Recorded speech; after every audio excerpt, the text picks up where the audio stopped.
Good afternoon, ladies and gentlemen. Welcome to Whitaker Bank and to the Development Interest Group of Frankfort's monthly meeting. And this month we are having a candidate forum for our Frankfort City Commission candidates. There are 6 candidates for us to choose from. We will choose up to 4 candidates that will serve beginning this coming January for a 2-year term. What I wanted to do to start off is to give each candidate an opportunity to briefly introduce themselves. We'll limit that to a 45-second introduction. Overall, we're trying to keep this forum to an hour in length or thereabouts. First of all, we sincerely appreciate the candidates being with us this afternoon and being willing to share their thoughts and concerns and opinions about some of the topics that we as the Development Interest Group of Frankfort can consider to be very important to Frankfort and Franklin County's future. I'd ask you to please silence any phones that you have or other devices so that we don't disturb the candidates in their responses. I will be reading the questions and then we will go in somewhat of an order, and I'll let you know what that order is. Brent Simpson, right here, that introduced himself to you, he will be our timer. Some of the questions will have different response times, but I will make you aware of that at the time I ask you the question. Okay. So without any further ado, we have the Development Interest Group of Frankfort Committee, I guess we'll call it the Elections Committee, had met in August, and we developed a total of 8 questions that we prepared to ask each candidate. And if time permits, at the end of those eight questions, I will look to the audience for any DIG members that would like to pose a question that was not part of those developed by the committee. And if so, I'll identify you, ask you to come up to the microphone, and pose your question to all candidates. We have, I believe, 4 incumbent candidates with us, and some of these questions. I'll do the best I can in dealing with the incumbents versus the challengers, but we'll want to ask any and all questions to all the candidates equally. Okay, the first thing what I want to do is I'll start on my left with Mr. Thompson, and then we'll go around in order to Ms. Waldridge. I ask you to introduce yourself and give us a brief explanation of why you are a candidate for the Frankfort City Commission. And again, this introduction has a 45-second limit. Thank you very much. My name is Kyle Thompson. Thank you, Mr. Williams, and thank you to the Development Industry Group of Frankfort for having this forum. I think it's important that we discuss the issues related to economic development. I am a 46-year lifelong member of the community of Frankfort. I have practiced law here for the last 21 years as a small business owner and as also someone who loves his hometown. I feel that there is a lot that still needs to be done with regard to making our town better, and I look forward to the opportunities to move our city forward. So thank you for having me, and thank you for having the forum. Ms. Hale. Yes, I'm Dawn Hale, and I have grown up in Frankfort. I have served on many of the different boards and commissions. I filled an unexpired term for the City Commission. I last served on the Plant Board for 4 years as the treasurer. I appreciate the opportunity of being here today because economic development is so important to our community. We really need to grow and prosper and not continue to fall behind our neighboring counties. I appreciate being here, and I too love our community and want to see it grow and prosper. Thank you. Mr. May. Thank you, Mr. Williams. Thank you to DIG for having us. I greatly appreciate the opportunity. My name is Kelly May. I've had the absolute honor and privilege to serve on the city council for coming up on 2 years at the end of the year. Through that experience, I've gained a lot of insight on what government can and could, should, and needs to continue to do for our business community. Being a small business owner myself here in our community, I've seen where we are headed. I believe in our future, but I can understand that there are things we need to always continue to work on. That's what leaders do. We never sit back and just say, okay, job done. So for us, keeping an ear open is going to be the most important thing, and I appreciate the opportunity to be here. Thank you. Ms. Unger. Well, my name's Lisa, for those that don't know me. I am also honored to be here, sitting as a current city commissioner. It's something that it's really special, and you know, I think that this current BOC is taking a fresh approach to business relations. I think that we're willing to do some things with economic development that some of our predecessors may not have been willing to do. So I'm really excited to be here. I'm born and raised in Frankfort. I'm raising my family just a couple blocks away downtown, and just excited to see where this conversation goes today, and thank you for having me. Ms. Waldridge. I am Patricia Waldridge. I am serving now my 4th year as your city commissioner, and I'm honored to have been serving. I am running once again for re-election because I feel that there's still more work to do. I've been transparent with many people in this room, as well as the community. Economic development should be easier here in Franklin County and Frankfort than it has been. I want to help with that story and moving economic development in the right way and getting things out of the way that are making things uneasy, such as laws that have been made years before us, and ordinances that have been made years before us, of getting those small things out of the way so we can continue to move forward. So that's why I'm running for re-election. Still think that there's work to do, and with this board, I feel that we can do that. Okay, thank you. Our first question, we'll ask the question.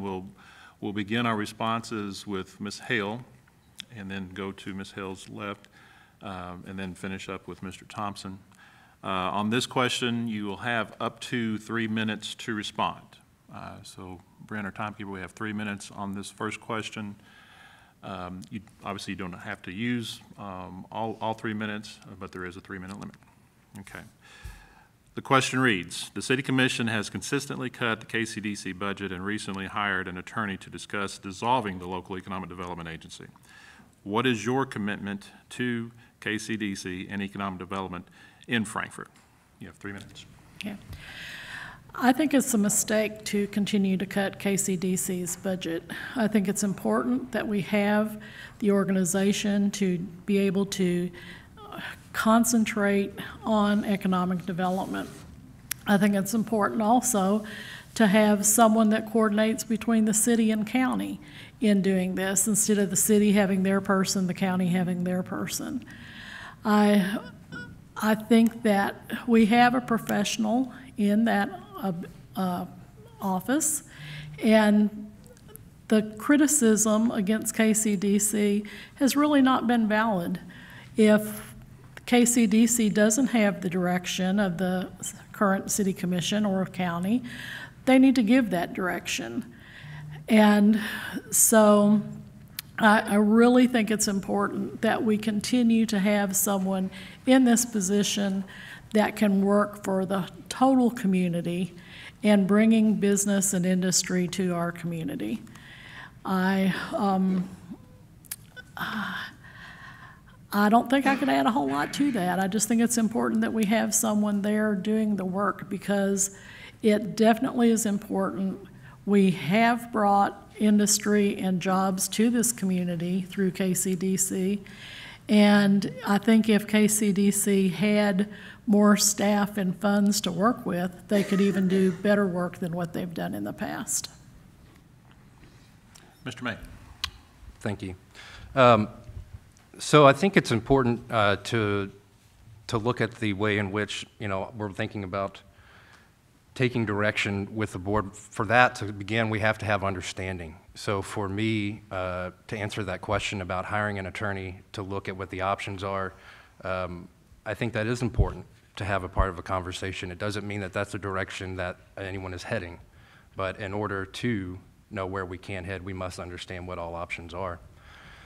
You know, as far as funding, you know, I was clear and consistent in my message at the time that anytime any organization needs more money, as we were looking at budget shortfalls coming out of the COVID pandemic and facing revenue shortages with occupational revenue taxes, we had to look and make strategic decisions about where to best spend the money.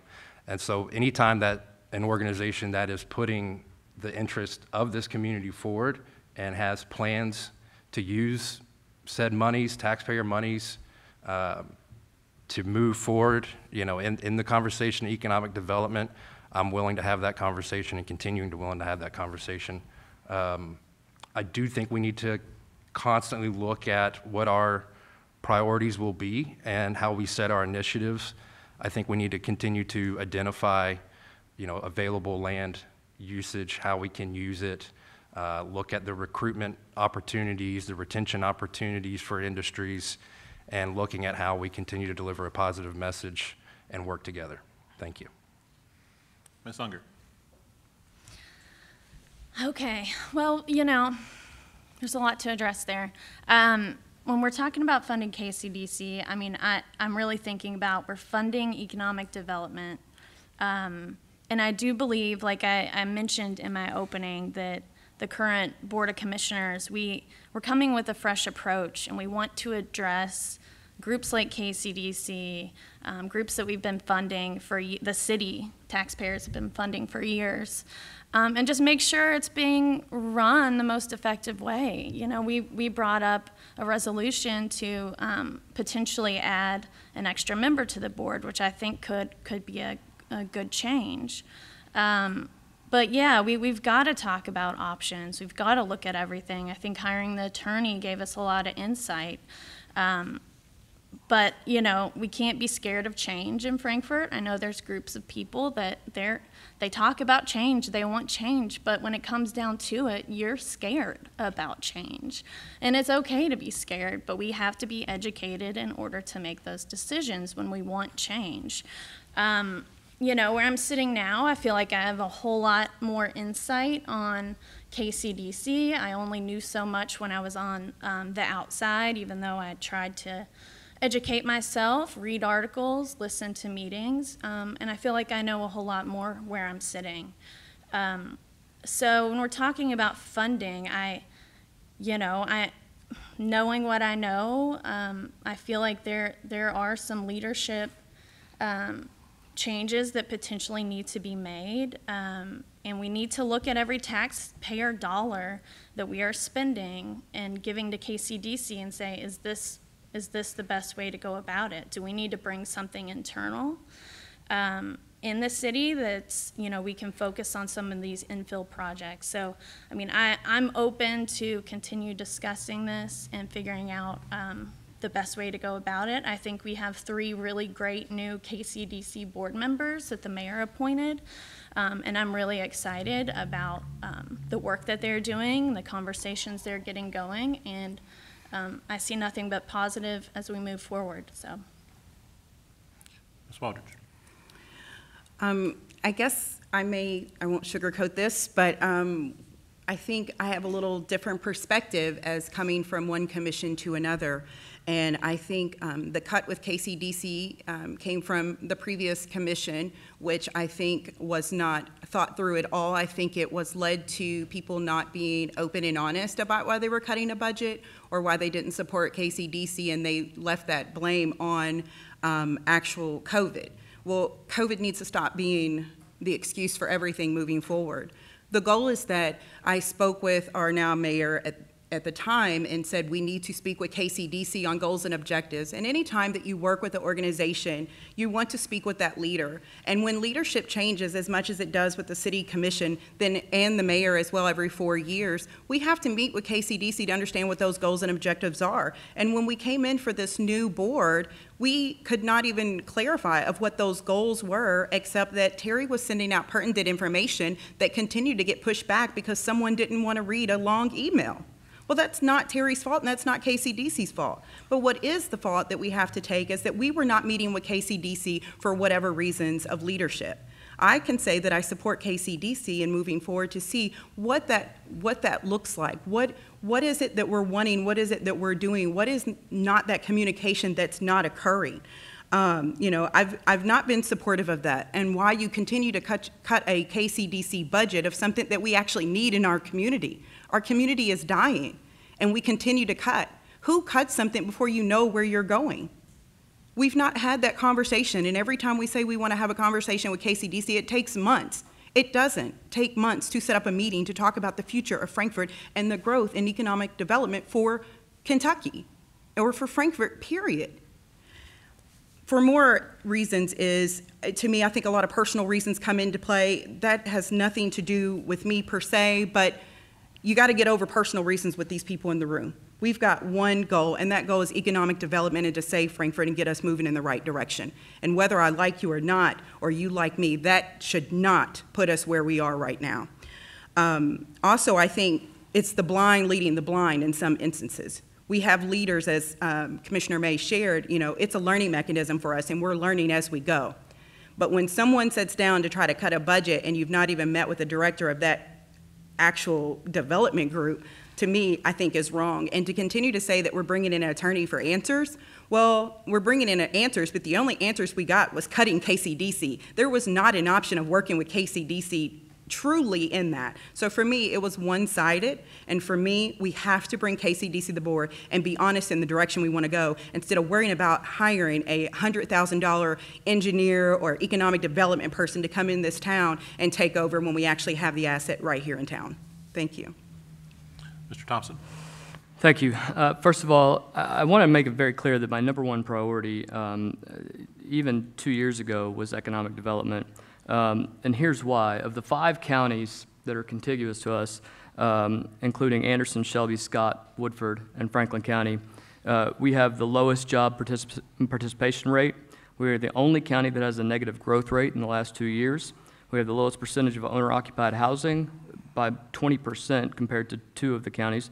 Lowest median value of home values. You are 10 times more likely to receive health and social welfare program benefits if you live in Franklin County. The median wage in Franklin County is $7,000 less than the median wage in the state of Kentucky.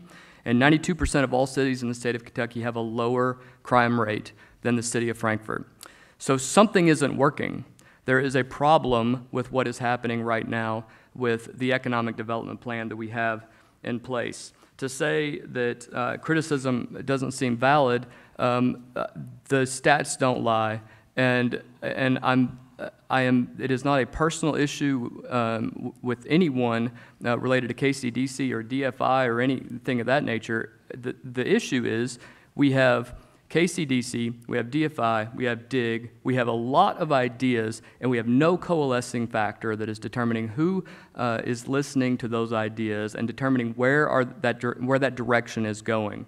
I will say, though, however, in each of those agencies, just as you all are doing your own 501c3 right now, you have goals and objectives of the organization. You know what your goals and objectives are.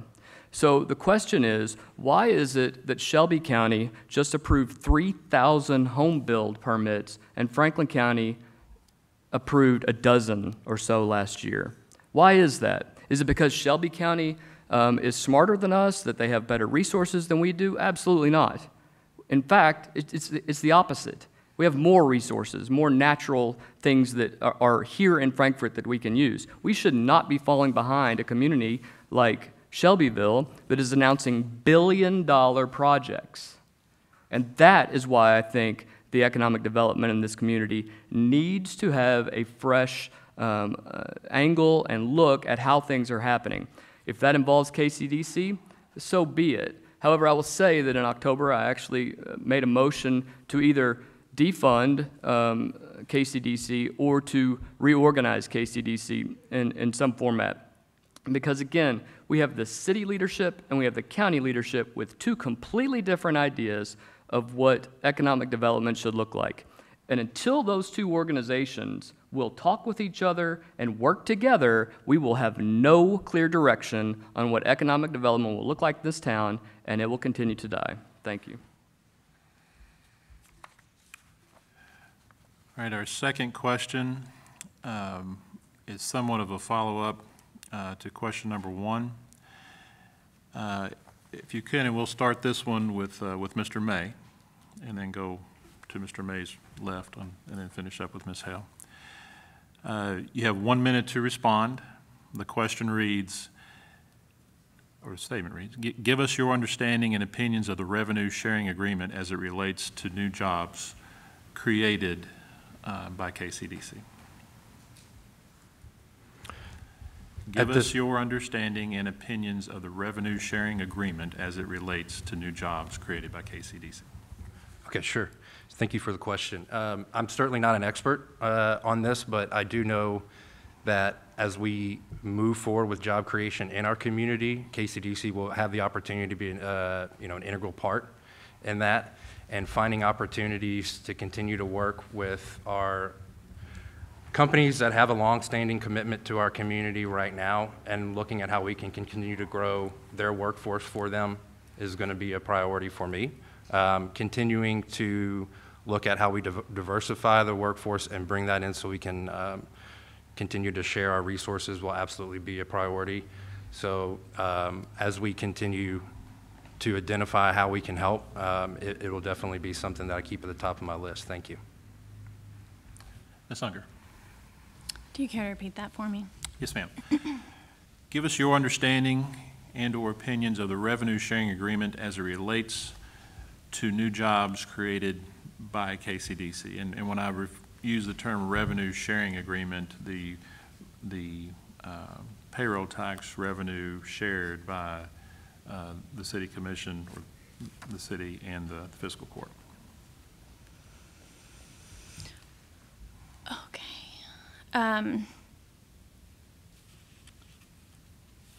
I mean, when we're talking about KCDC and the potential retention of businesses, the growth that they can help with businesses, and bringing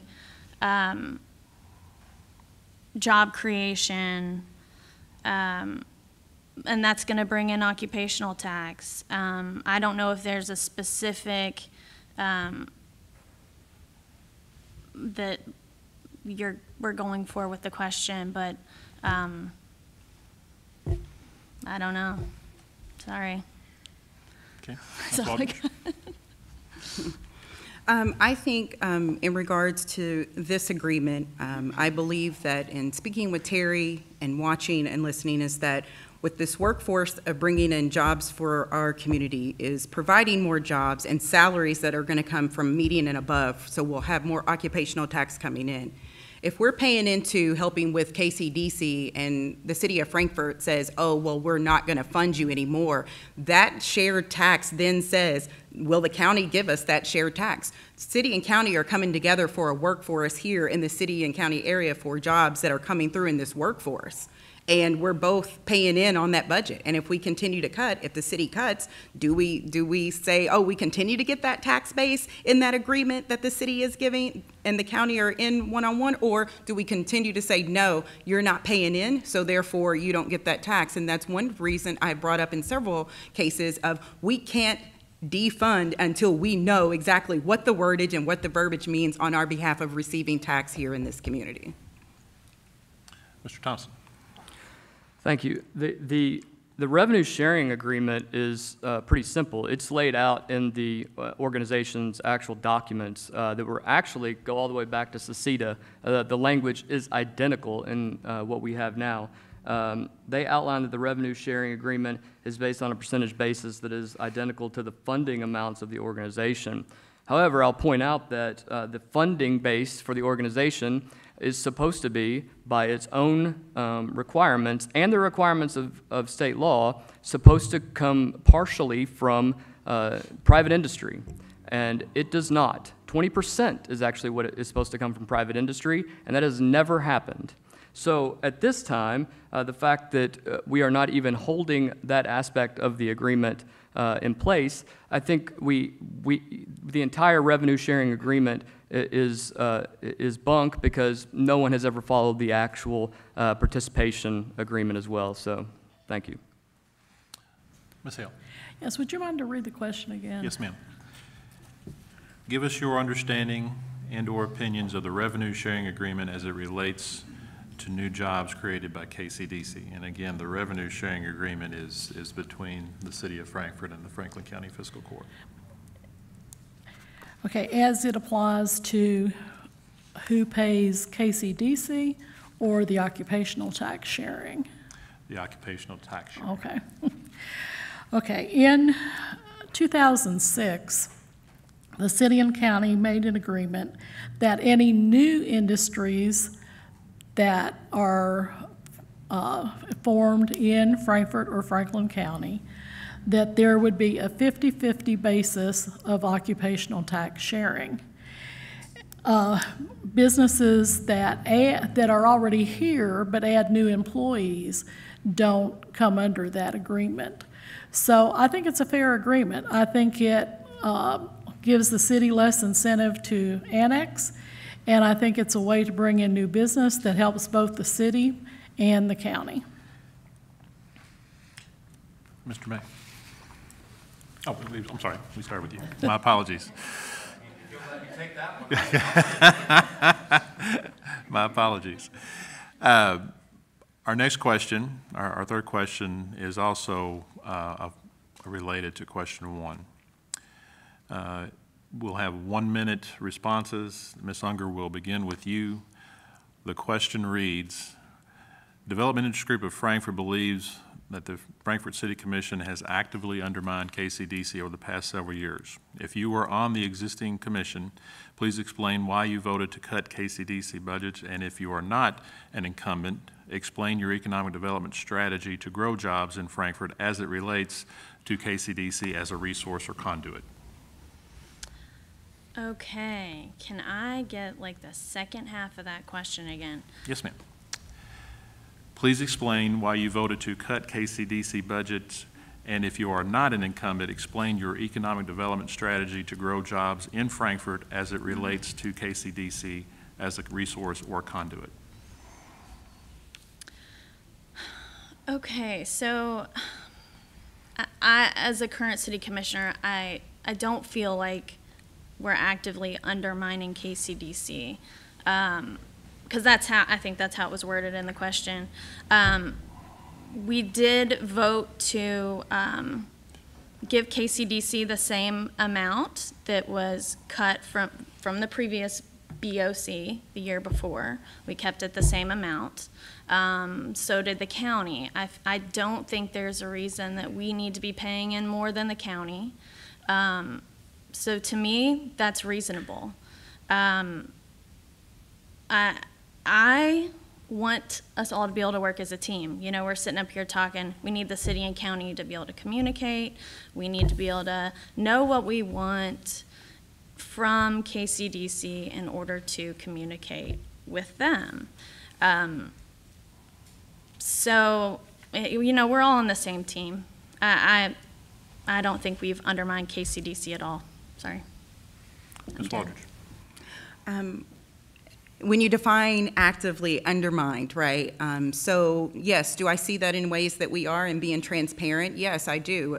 Whether that's us as a board or us serving as a board with the mayor or individuals, I do think that they have been actively undermined as far as certain meetings going on in this community that are about economic development and being told that Terry doesn't know, KCDC doesn't know, she's not invited, or as soon as Terry does know about the information, the meeting is then canceled and gone behind closed doors to where other commissioners cannot attend. So yes, do I think that's a form of undermining? I do, because it's not about whether it's me, the mayor, KCDC, or this board. It's a community together, and if we have to leave someone out of the room dealing with economic development, that's a problem, and that happens more times than not. So, to be honest, yes, I think that is going on. I did approve the budget. However, I did have problems with the budget cut of KCDC, and I spoke with Terry about that, and also demanded for meetings for us to talk about why. Thank you. Mr. Thompson. I believe that the City Commission has actually not undermined KCDC. What I believe has happened is there has been a resulting lowering of funding based upon the actual results based. And because of that, I think there needs to be a change in the way that we approach economic development.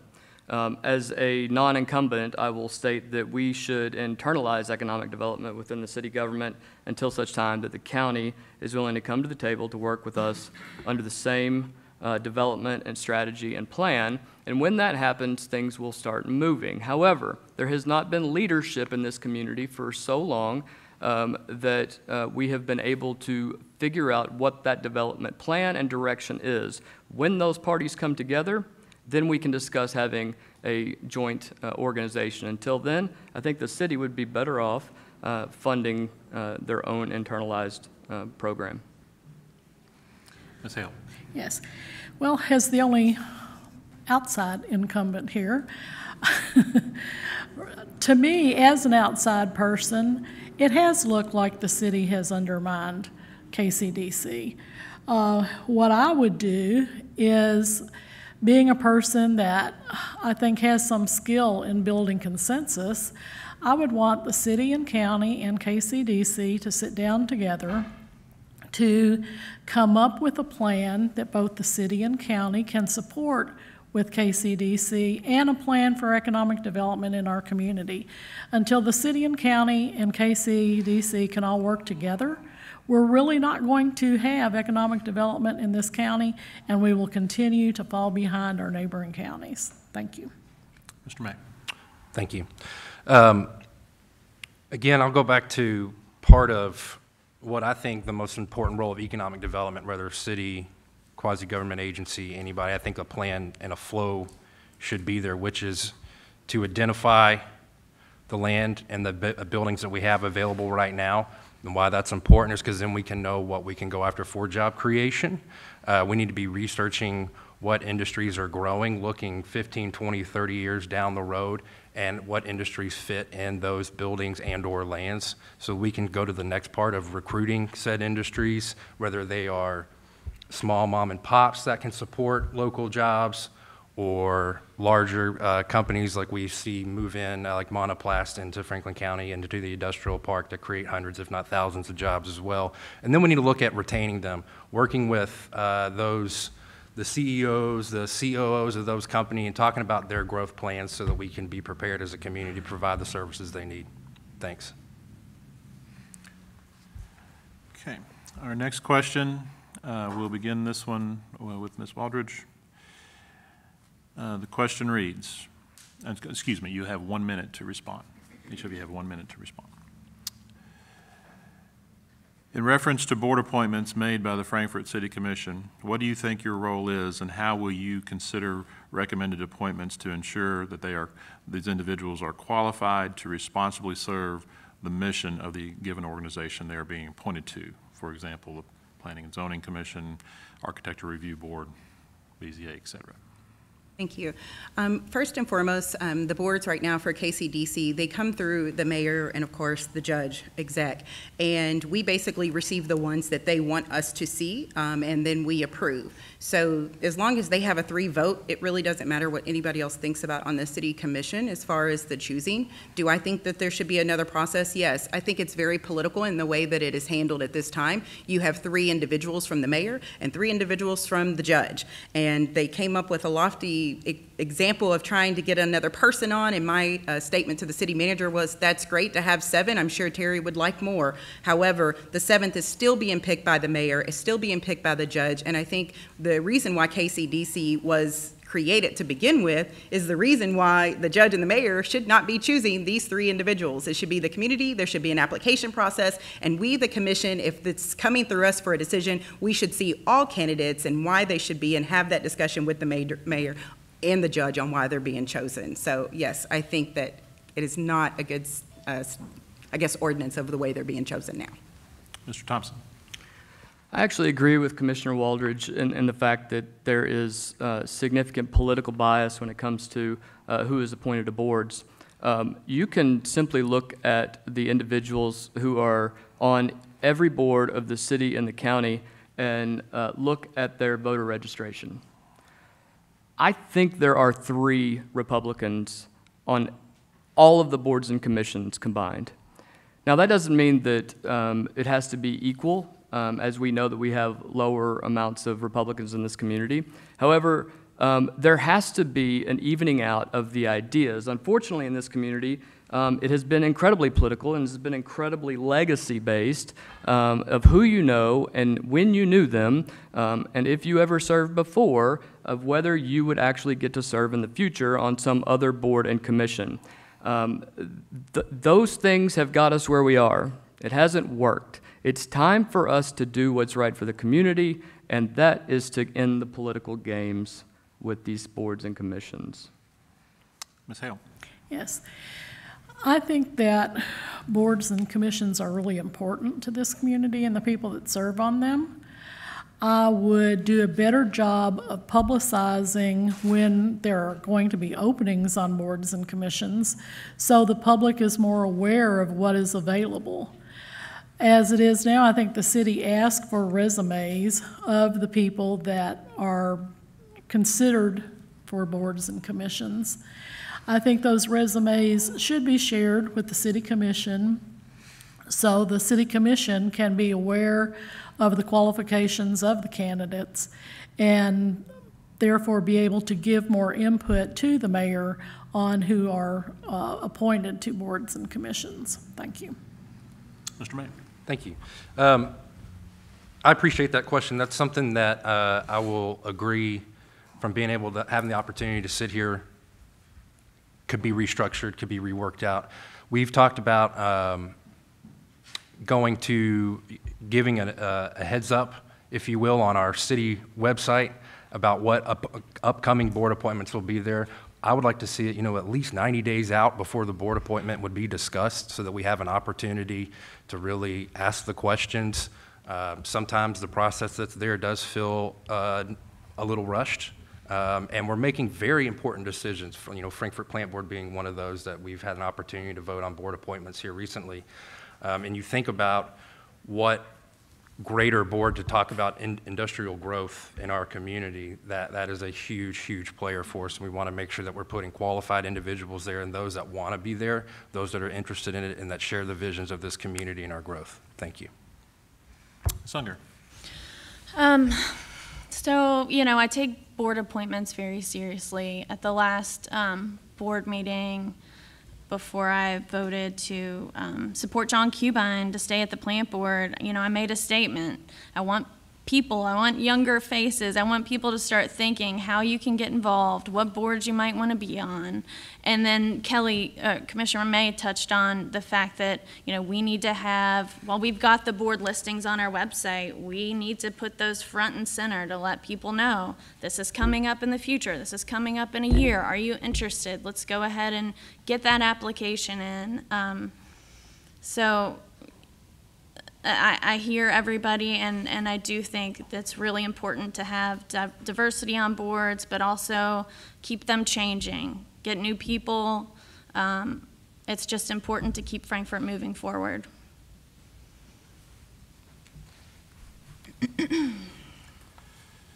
Okay, the next question will be addressed first to Mr. Thompson. You have 1 minute to respond, each of you. As business leaders in Franklin County, we have experienced continuous roadblocks such as non-competitive tax rates, outdated planning and code processes, and excessive redevelopment regulations in the pursuit of capital investment and growth opportunities within this community. How will you promote change that will make us a more business-friendly community? In 1 minute. That's a lot for 1 minute, but let me just start off by saying that when I opened up my law practice 16 years ago, I simply wanted to put a sign on my building. It was a 15-week process.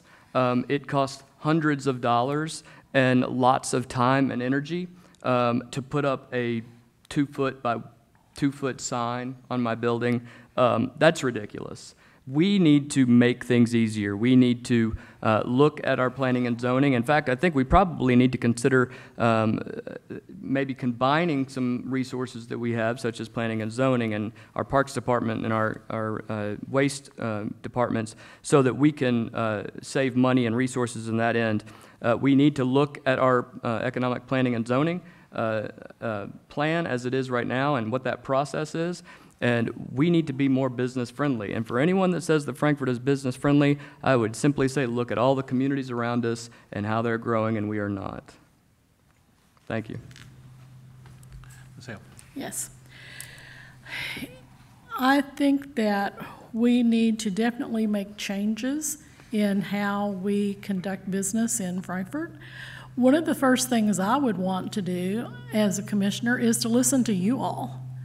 You all are the ones that have the experience in planning and investing and developing in this community. And so I would like to hear from people that are doing it. What are the things that have been roadblocks for you all? And then I would try to make those changes that have been the difficulties that you all have experienced in the past. I think that we can make changes to the ordinances, we can make changes to things like the subdivision regulations, and we can appoint more business-friendly people to boards and commissions that are making the decisions that you all have to go by. Thank you. Mr. May. One more time, the question, please. Yes, sir. As business leaders in Franklin County, we have experienced continuous roadblocks such as non-competitive tax rates, outdated planning and code processes, and excessive redevelopment regulations in our pursuit of capital investment and growth opportunities. How will you promote change that will make us a more business-friendly community? Thank you. Well, I think, doing what we're doing here today is very important, and continuing to do that, which is opening the conversation. That's the first step. And then the second step, of course, is identifying the problem. Another easy step. The third part then is streamlining the process. We need to have a way in which we look at City Hall, if you will, whether it's digitally or physically at the building, as a one-stop shop. When you come into this community, when I was talking about identifying properties, whether that be land or a physical piece, building, we need to know what codes, requirements would be there in that property for someone who's interested in it right out of the gate. We can let them know before they get involved in the project that it is in a special district, that it is in the capital district, that it is in a historic district, and these are some of the things that we would require. And then we need to target grant monies that may be out there to incentivize these individuals that want to come in and take these risks. I've been a part of a historic rehab with a business, and there can be surprises, and sometimes that can be frustrating. But I think it starts and continues with having the conversation and streamlining the process. Thank you. Ms. Unger.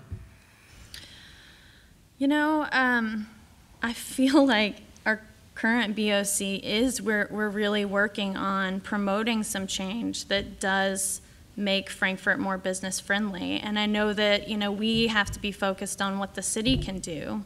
Kelly, mentioned streamlining the services, so just making it easier for businesses. I understand that it can feel like there's roadblocks at every turn, but if we need to know what those issues are. Reach out to us, let us know. That's what we're doing here today, and I think it's great. But I think that, I'm definitely open to making sure that if a new business wants to come to town, that they get what they need and they can get that done fast at City Hall. We also need to make sure that we're supporting these existing businesses so that we're really putting that out there for everyone else that might want to come to town. Thank you. Aldridge. In a way that I continue, I've been here, like I said, in my 4th year, and my big thing is communication, and not just communication as a cop-out, but intentional communication. I think we continue to say that we would like a one-stop shop, and I know that's been said in many years of my serving, have the city and the county together in one building of every building code enforcement and things of that nature in one building. Well, let's stop talking about it and stop and get it done. I think that's first and foremost to help a one-stop shop. then I also think that we do all these feasibility studies, and we do all of these evaluations, and then they get put up on the next board, on the cabinet for the next board, and then it's like, oh, well, we need a feasibility study. Oh, well, look, here we go. It's right here. And so we need to get feasibility study into action, into a plan, to fruition to help our community. And then I will share at the very end of what I stated earlier of, removing these unclear and unnecessary laws and ordinances that we have that were created way before us that is not irrelevant in today's society, and we need to tweak them to be better, to move forward. Okay, our next question, we will start with Ms. Hale. You will have 1 minute to respond. The question reads, the local tax rates are higher than surrounding communities, while we are behind in housing development, population growth, utility costs, etc. How do you plan to increase Frankfort's competitiveness with surrounding communities? Thank you. I think if we want to lower the tax base and be more competitive with surrounding business or communities, we need to bring more businesses to Frankfort. We need to do the things that you all are sitting here trying to do.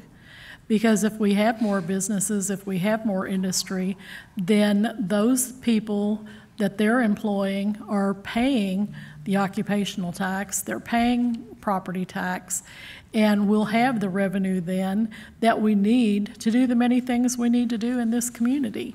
Quality of life is something that hasn't been talked on here yet.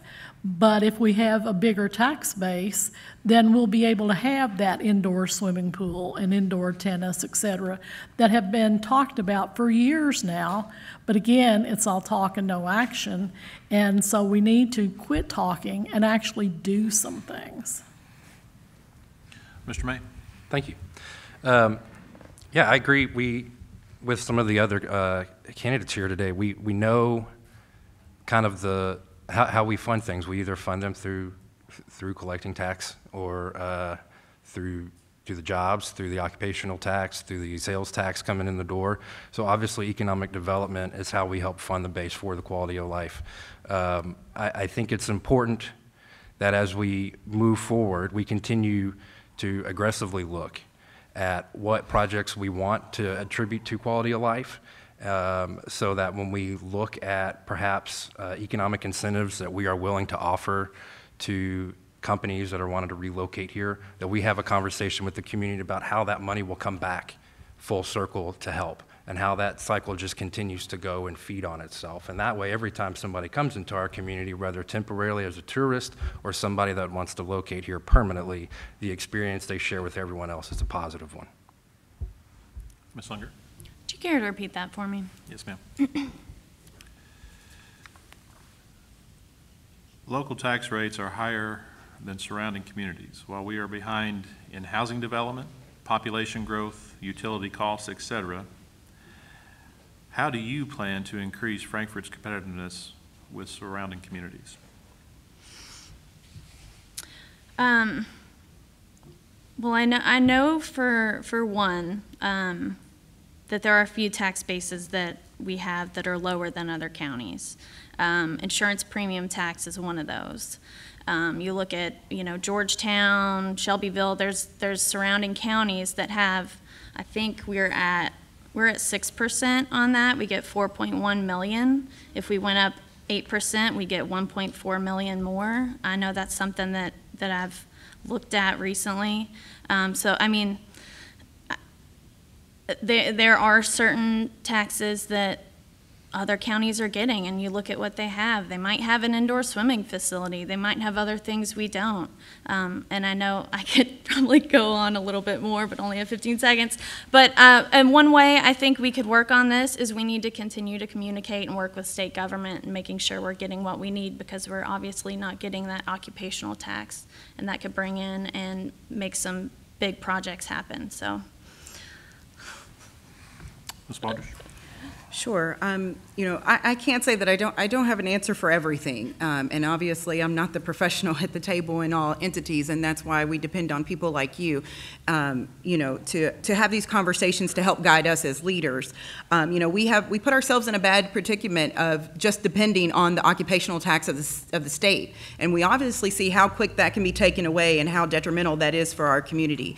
And so for me, we have to bring in more people. We have to be intentional on our housing and what housing needs we need to bring in people, to bring in more taxpayers, to bring in more businesses that will bring in more taxes and things. We have projects that are building, and we are handing out a RFP here, we're handing out TIFs here and IRB here, and we're on a waiting list for taxes for 10, 20, 30 years, and it's time that we say we've got to do the right thing for our money to start bringing revenue in and not just continuing to give breaks. If a community is coming in to build something, we don't have to give them an incentive if they're already dedicated to Frankfort. That's money in our pocket that we're just handing out to give someone an incentive. So we have to be very cautious in that. Thank you. Mr. Thompson. So I think one of the major blind spots that we have is that we think it's easy to say, well, we just need to bring in more industry. Well, why don't we have more industry here? Well, it's not a community that CEOs and CFOs and boards of large corporations, especially Fortune 500 companies, want to come into. We have a high crime rate. Our schools are in the lowest percentages of the state ranks. We have the highest drug overdose rate in the Commonwealth of Kentucky per capita. We have a homeless problem that has no plan of addressing. We have homeless encampments that you all probably have no idea of the number of people that are living in right now. We just received a bid for more than $10 million for a parking and transit center that is, I believe, an utter waste of federal and city bonded dollars. All of these issues need to be addressed under the same goal and objective, and instead of doing that, we have gone the opposite direction, and we've ostracized and alienated the largest exporter of goods and the largest private employer in our community, and by doing so, we are not allowing other companies to come in because, quite honestly, who would want to come into a community that has those problems? Okay, our next question will begin with Mr. May. You'll have 1 minute to respond. Do you support industrial development in Frankfort, Franklin County, and if so, where? Absolutely. We have to have industrial development, like we were talking about, going back to the tax base and how we support, how we grow. It is a great opportunity for us to have industrial growth. I do think we need to be selective in where and how we go about doing it. We have industrial parks set up. We know, or we've been told, that we are running out of industrial land or that we have no more. So then at that point, we have to ask ourselves, okay, well, if we don't have any more industrial land to go after, how do we grow our industry? Do we change the industries we're going after to fit what fits into our community and what our community wants and the desires and the needs, and an industry that can be sustained here? Is there a market? And that goes back to when I was talking about doing the research to look at, does Frankfort have the base, the demographic to support who we're going after? That to me is smart growth. We want to make sure that the industries enjoy being here and are able to be sustainable. Thank you. Ms. Unger. I most definitely support industrial development. I think one way for us to figure out how to do that right now, we're working through the comprehensive plan. I thought there was good discussion earlier in your all's meeting about how that board may not actually include everyone it needs to, because it is important to have your all's voices on that board and others that can input on that, because we've got to figure out where those places are in Franklin County. That way we can move forward and work on that tax base and get more jobs and just keep moving forward. So, yes, I'm supportive. Ms. Waldridge. Could you repeat the question? Yes, ma'am. Do you support industrial development in Frankfort and Franklin County, and if so, where? Yes, I do support, and the where is I think in our industrial area now with the plots that we do have in Duncan Road, I think Lawrenceburg right now is a huge asset. In between here and Lawrenceburg is something that we need to look for in our future. But I think that's part of our comp plan. That's part of that strategic and being intentional now and not waiting 4 or 5 years. I think we also, when we're thinking about our plan, you know, we have to make sure that on our side, like our director knows how intentional we want to be and how aggressive we want to be. And so speaking to that director to say, hey, you've stated in our meeting that this is going to take a year or it's going to take 5 years, and I need you to be more aggressive to know that 5 years is too late for us and that we have to do it now. So it's sitting down with those directors to know what you as DIG and this community wants now, and not to let something that could take 8 months take a year or even take 5 years. And so yes, I do support, it will bring in money, and I think it's a great asset for Frankfort to continue on. Mr. Thompson? We need the help of the very intelligent people who are in this room and in other organizations that are able to help us with the issues that I discussed previously that deal with some major socioeconomic issues here in our community. We also have 10 empty storefronts that I counted yesterday in Parkside. More than half of the storefronts are empty. So to say, do we need to bring in new industry? Do we need to bring in new retail? We can't fill the areas that we do have. So we need to fix what it is that is a barrier for these CEOs and these boards of these organizations of why they are not wanting to come into Frankfort. And so until we do that, it's a frivolous act. So what we need is we need the help of the smart business folks here who can assist us in fixing those issues. Then we can move towards the idea of bringing in large corporations and increasing our tax base. And I think that's what we need to focus on first. But I absolutely support industrial growth. I just think that's the only way we get to it. Ms. Hale? Yes. Of course, I support industrial development in Franklin County. As to where, I think we need to identify those areas now because there's not room in the current industrial parks. And if we want to bring businesses here, we can't wait until we have someone interested in order to try to entice them to Franklin County if we don't already have a place to put them. So I think we need to look at some of the surrounding areas. We're lucky. We have an interstate that runs right outside of town. We're not that far from Interstate 75.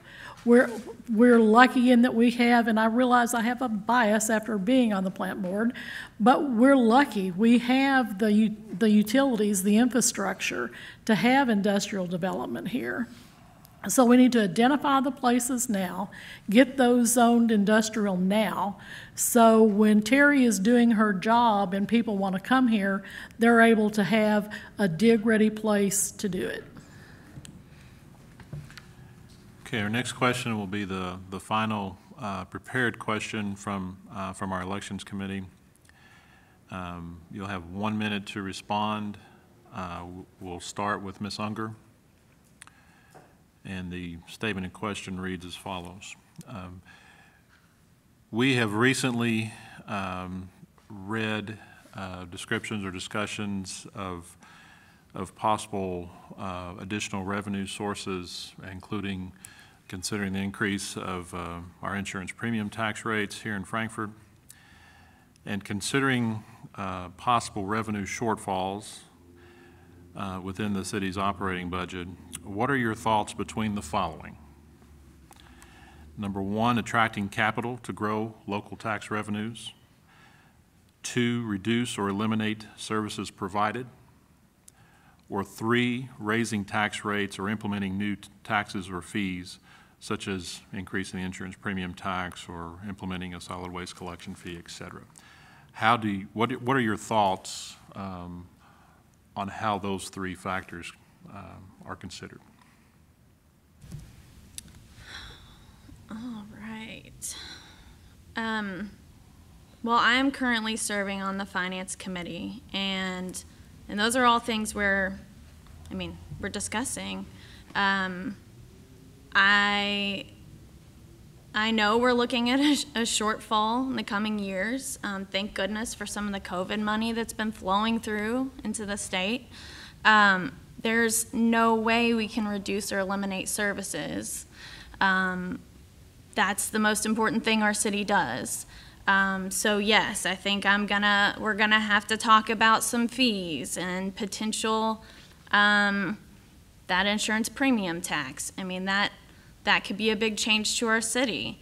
That could mean some funding for projects that you guys have been wanting for years, that our kids can enjoy, that will attract more people.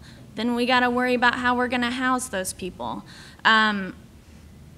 Yeah, I think we're going to have some really tough discussions coming up, but I think if everyone's on the same page and understanding where we are and where we're going to be and what those options can bring, then we'll be better off for it. So, Ms. Waldridge. Could you repeat the very end of that? I think it was the Very last end of it, sentence. okay. I think it was 3 bullet points around there. Right. Yeah. I'd ask you to share your thoughts between the following 3 considerations and how to respond to revenue shortfalls. 1, attracting capital to grow local tax revenues.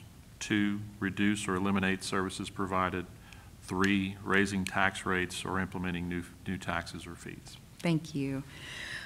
Yes, I would have to agree somewhat with Commissioner Unger. Is going to be inevitable. Taxes are on the table, and it's not what everybody wants to hear, and it's not the pretty soft little bunny in the room, but we are in that area of heading toward a $4 million shortfall going into 2024, and that's serious for our community. So we do that's going to be on the table. Now, would we like to focus on taxes not raising? Of course, but we have to, as a community and as the city manager, they're going to have to step up and find other ways that we're going to be able to take this money. And those ways are not, I mean, $60,000 for the change of waste. Come on now. We want trash on the side of our roads. Like, to me, that's $60,000 that we could save, but we also have to look at the big picture of what that trash is going to look like on the side of our road. And then we have to look at other things that we can do. We continue to spend, and we're not having revenue on that money. We want to hire an economic development person. We want to hire assistant city manager. We want all of these things, but we're not looking at the tax breaks of what we really need to look at. So sorry. Just Mr. throw Thompson. something at me. Thank you. I think the first 2 are absolutely what we need to do. We need to increase capital investments, and we need to decrease the cost of services and reduce or eliminate costs or services. And we do not need to implement any new taxes and raise any taxes or fees for services. If you raise the insurance premium tax on everyone in this community, it's going to disproportionately affect a lot of people in this room. And that is the legacy of Frankfort as a government. Tax and spend. Tax and spend. Raise the tax, and then we can build you a park or something of that nature. Instead, let's increase capital investment. Parcels B and C have sat empty for 4 years now. Why don't we not have an amphitheater there that is a public-private partnership with, say, Live Nation or an organization like that that can bring in acts? When Corbin can do it, why can Frankfort not do it? Why do we not combine resources with the county, such as the Parks Department and the Waste Management? You absolutely can cut costs and eliminate costs. It just takes new ideas and new views. Ms. Hill. Yes. Well, we definitely don't want to raise taxes, and we definitely don't want to eliminate services. So that means we need then to increase revenue. We increase revenue by making more jobs, by making this a more attractive community to bring people here. I think the insurance tax and raising the 911 fee are just backdoor taxes that we're trying to slide through so we can say, well, we didn't raise the property tax. Well, no, but we raised the others.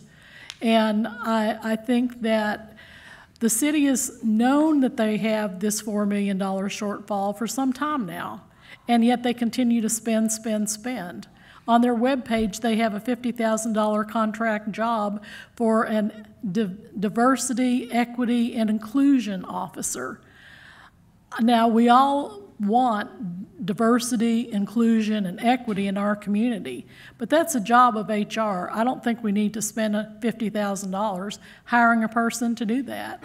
So we need to look at how City Hall is spending money, and then maybe we won't have to raise taxes. Mr. May. Thank you. Absolutely, of course, going to support attracting capital investment. As we've talked about a couple times, that's how we're going to avoid these shortfalls. Reducing and eliminating services, that is going to be something that I am going to stand strong on not ever wanting to do. If whenever possible, that would be the last thing I would want to do.